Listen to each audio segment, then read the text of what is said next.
1er mars 2010, nous sommes ici derrière le théâtre André Malraux, là où les artistes et les techniciens s'affairent lorsqu'un nouveau spectacle se prépare. Masques, accessoires, projecteurs vidéo, décors, tout est là. Un jour très particulier pour Raphaël à une semaine de la grande première de Candide ou l'Optimisme.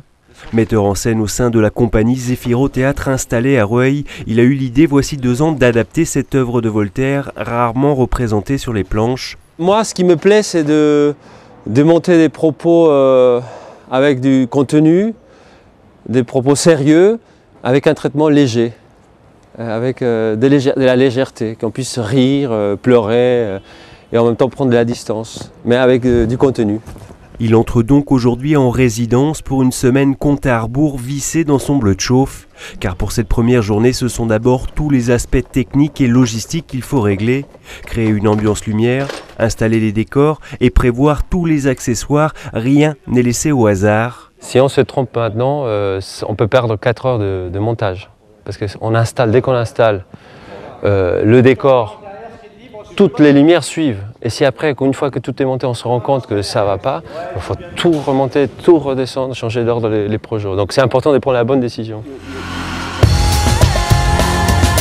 L'idée, c'est qu'on puisse bloquer en fait cette barre.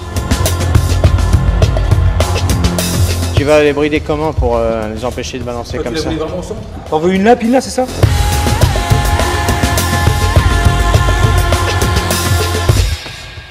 Difficile pour l'instant d'imaginer l'ambiance scénique, mais la représentation devrait réserver son lot de surprises. À peine sorti des considérations techniques, voilà que le comédien, metteur en scène et technicien ajoute à toutes ses casquettes celle de démarcheur. Oui, bonjour Marianique, c'est Raphaël Bianciotto à l'appareil. On s'est rencontrés il y a 2 mois.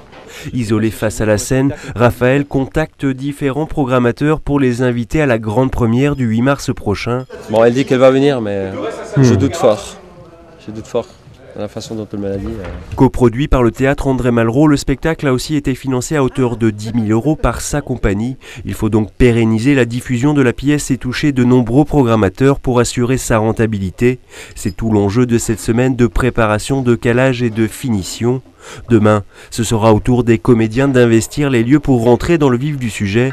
Mais côté cour au jardin, il reste encore beaucoup de détails et d'éléments à démêler pour que le jour J, tout le monde soit fin prêt.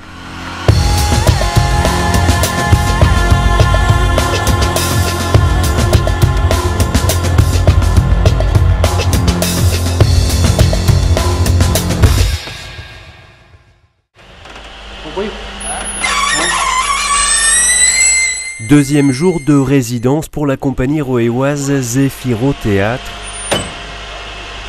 Ouais, là c'est bien, t'es à 2 mètres, c'est bien. Alors que sur le plateau, les techniciens travaillent au service de la mise en scène finale du spectacle, les comédiens, à peine arrivés, découvrent en réunion les nouvelles recommandations du metteur en scène. On a l'impression que c'est la fin. Non, Candide, il faut cultiver notre jardin. On démarre la résidence ici, donc je voulais faire un point, donc on va prendre un peu le temps de voir un peu les points essentiels à travailler dans la semaine. Au cœur du sujet, de nouvelles fins possibles pour le spectacle dont voici justement le premier rôle. Candide est joué par Jérémy, alors que les 3 autres comédiens de la compagnie endossent chacun 6 à 8 rôles différents. Il est le seul à incarner durant tout le spectacle le célèbre personnage imaginé par Voltaire. Il envoie des vertes et des pas mûres dans l'œuvre de Voltaire, c'est pareil dans la pièce? Oui, c'est pareil. Et il prend des coups et des déceptions à longueur de spectacle et ce qu'il faut, c'est retrouver la force pour repasser au-dessus et de continuer sa quête du bonheur et de lui-même en fait. Ta femme, la femme que tu t'attendais, elle est avec quelqu'un d'autre, pas avec 2 autres, pas 1, 2 mecs. Et 2 mecs se la tapent un jour chaque jour, tu vois. C'est la femme de ta vie, elle est plus à toi, tout ton rêve s'effondre. Au terme d'une heure de recadrage et de conseils dramaturgiques, chacun reprend ses occupations.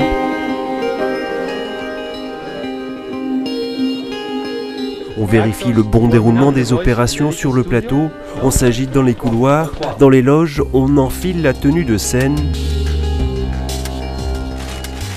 Alain est comédien depuis 20 ans, des rôles il en a endossé.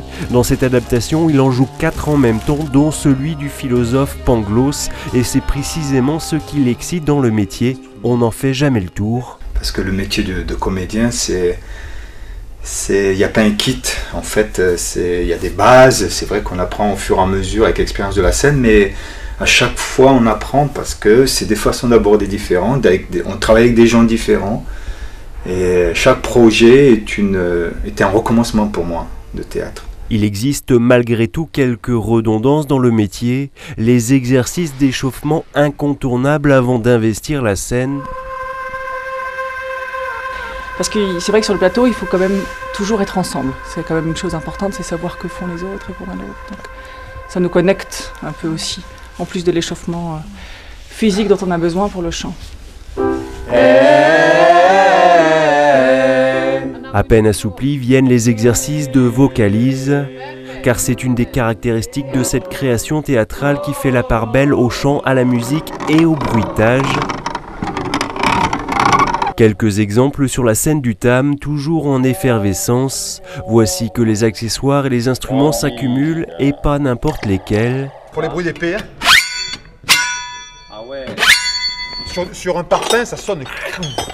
Jean-Luc a créé la musique du spectacle. Sur scène, 3 musiciens joueront avec les comédiens.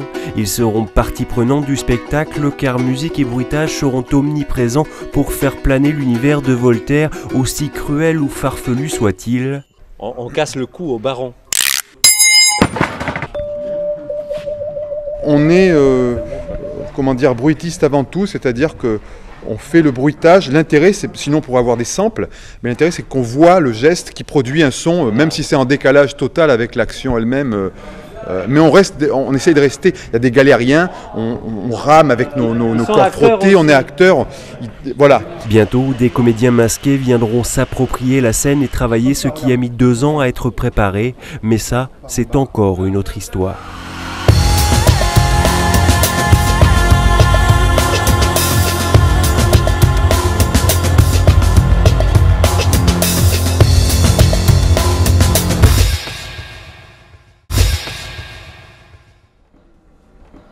Cinq heures de répétition au programme de cette 3e journée de résidence. Là, on a monté le premier jour, on a calé les réglages.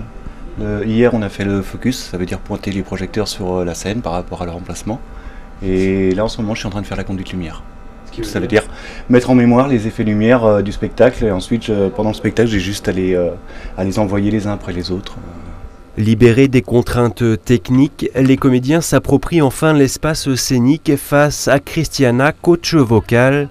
Sa présence ici est née d'une rencontre artistique en Islande avec Raphaël, qui a justement choisi d'apporter une valeur ajoutée à sa mise en scène, le chant. On n'en sait rien, on n'en sait rien, on n'en sait rien. Parce que je trouve que le chant est un moyen poétique extraordinaire et ça va direct au cœur. Paf! Oh non, c'est rien. Just keep it. Because that's very natural for you to do it. J'essaie de trouver des solutions pour que les comédiens prennent soin de leur voix. Raphaël s'occupe de la création des personnages, et quand on travaille un personnage masqué, on change la voix. Surtout quand un personnage féminin joue un homme, il faut trouver la bonne hauteur de voix. Moi, je suis là pour améliorer là où ça peut faire mal. Il s'agit en fait de trouver des solutions. L'autre singularité du spectacle, la voici. Les comédiens sont masqués pendant toute la durée de la représentation. Le jeu masqué propose un dialogue direct avec le public. Et aussi, ça donne de la légèreté aux propos. Donc, avec un masque, on peut se permettre, un peu, c'est mon choix, de traiter des sujets profonds avec la légèreté et la distance. C'est ça le masque. Nous ne manquions de rien. Photo. Flash. En pleine répétition de la scène finale du spectacle, pourtant maintes fois joué, tout n'est pas encore réglé. Parce qu'on retrouve pas, je trouve pas de différence par rapport à la fin qu'on a voulu, pourquoi on a voulu la changer, et on se retrouve avec la même fin qu'avant qu'on la change, pratiquement. Au théâtre, chaque détail compte, c'est la perception du public qui est au centre des préoccupations. Comme c'est une œuvre d'art vivante, chaque représentation est toujours nouvelle et on peut toujours modifier après coup. Donc on l'a joué 3 fois à Lille Et les 3 fois, à chaque fois, on a modifié des petites choses, on a changé et on n'est pas content encore. Un éternel recommencement auquel s'ajoute une recherche perpétuelle. Au théâtre, rien n'est jamais définitif, mais il leur reste à tous 5 jours pour se mettre d'accord et convaincre le public roéois.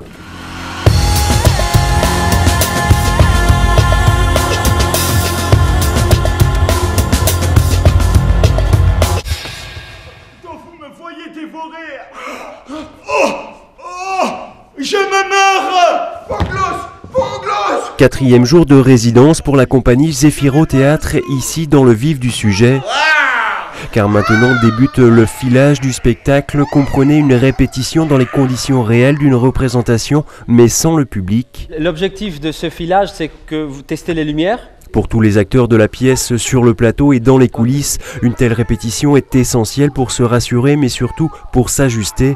Un dérapage ou un imprévu n'est jamais à écarter, même si chacun à son poste sait précisément ce qu'il a à faire. Et je fais les manipulations au plateau, les apparitions, les ouvertures rideaux, les fermetures rideaux et tout ce qui est machinerie.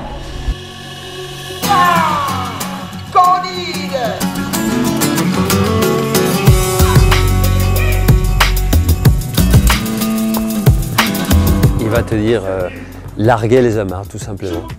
On va le refaire, on va le refaire.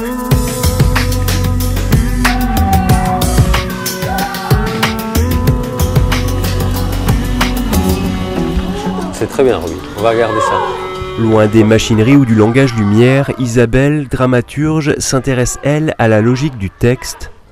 Avec Raphaël, elle a adapté au théâtre l'œuvre de Voltaire et son souci à elle est justement de tirer sur scène le meilleur parti d'un texte riche d'enseignements et publié 30 ans avant la Révolution française. Ce texte précisément, ce n'était pas une pièce, c'était un texte en prose très touffu avec beaucoup de références, de critiques sociales, etc.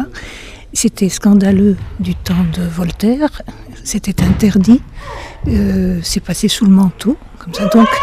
Donc il y avait quelque chose de très fort dans cette pièce, mais ce n'est pas la même chose que nous entendons aujourd'hui.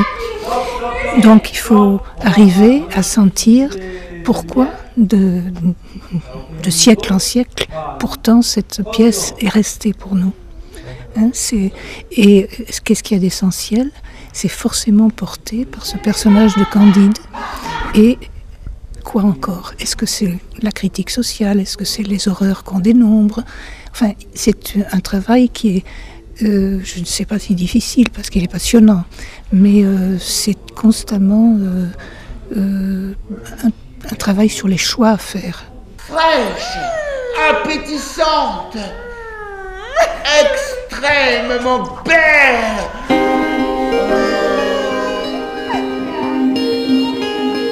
Sans les musiciens ni les bruitages, difficile de se faire une idée de l'adaptation. En revanche, sur scène ou en coulisses, on assiste à un savant mélange de compétences au service d'une même création qui attend toujours de prendre vie avec la venue du premier partenaire des comédiens, le public.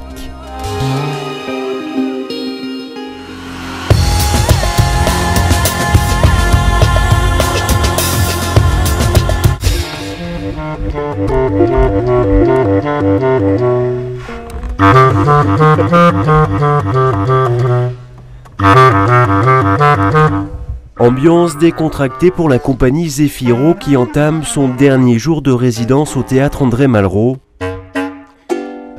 Décontractée ou plutôt rassurée, car la toute première roéoise c'était hier soir. Et à 2 heures de la seconde représentation, metteurs en scène et comédiens ont déjà pu doser l'enthousiasme du public face au spectacle. Ils ont rigolé dans des endroits où moi forcément je m'y attendais pas et ému aussi par d'autres moments donc ça a été une salle assez importante. Déjà, il y avait beaucoup de jeunes dans le public et que le retour du jeune public est fantastique, quoi.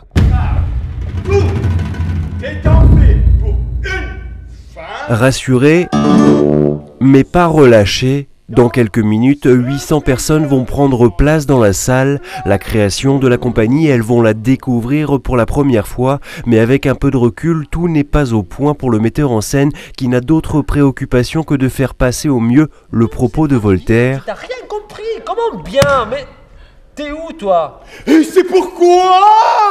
S'agissant du personnage de Pangloss, il doit convaincre le public de l'absolue vérité de sa philosophie et apparemment, c'est pas tout à fait gagné. Et le plus beau des châteaux. J'y suis pas du tout là. Non. Je sens pas qu'il est en train de nous vendre ça. C'est un bonimenteur. Il vient là, il doit convaincre les 800 personnes qui sont venues voir le spectacle qu'on vit dans les meilleurs des mondes possibles. Et là, on le sent pas. Le château. Et madame, ceux qui ont avancé que tout est bien ont dit une sottise. Tout est nécessairement pour la meilleure fin.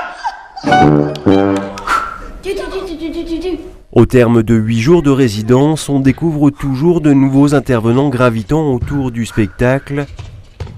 Marie a été choisie par Raphaël pour qu'elle apporte son grain de sel chorégraphique à un spectacle qui conjugue déjà musique, chant et vidéo. J'ai un regard qui est principalement sur le corps. Je regarde très peu la voix, je regarde très peu le jeu, mais le corps est très important pour moi.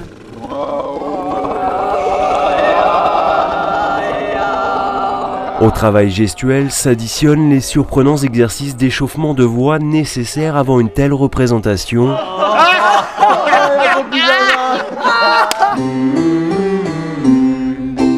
On se teste, on s'échauffe, on se rôde et on se marre. Hurry up, there's an hole in the floor.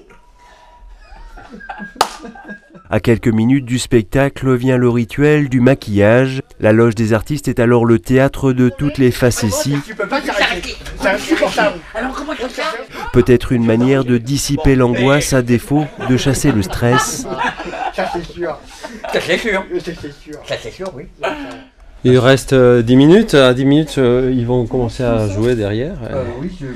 C'est parti. Dehors, le public s'approprie les lieux et bientôt la salle.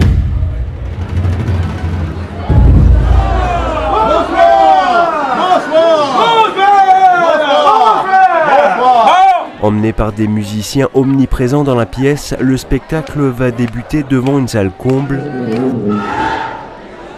On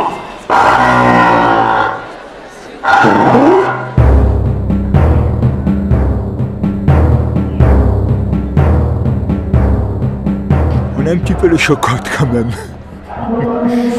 Mais tout va aller à merveille. Si la compagnie implantée à Rueil depuis 10 ans ne joue pas son avenir ce soir, elle scelle en revanche celui de cette audacieuse création. Car quelque part dans la salle, des programmateurs vont choisir ou non de faire vivre le spectacle au-delà des frontières rueilloises. Là où d'autres pointures avant eux ont su sur la même scène gagner le cœur du public, les artistes de la compagnie Zéphiro vont tenter de surprendre et convaincre ceux qui ont choisi de réviser autrement un classique de la littérature française. Candide. 2 ans de travail livrés en près d'1h40, mais pour l'apprécier, il vous faudra vous déplacer car en matière de spectacle vivant, rien ne vaut le charme de la proximité.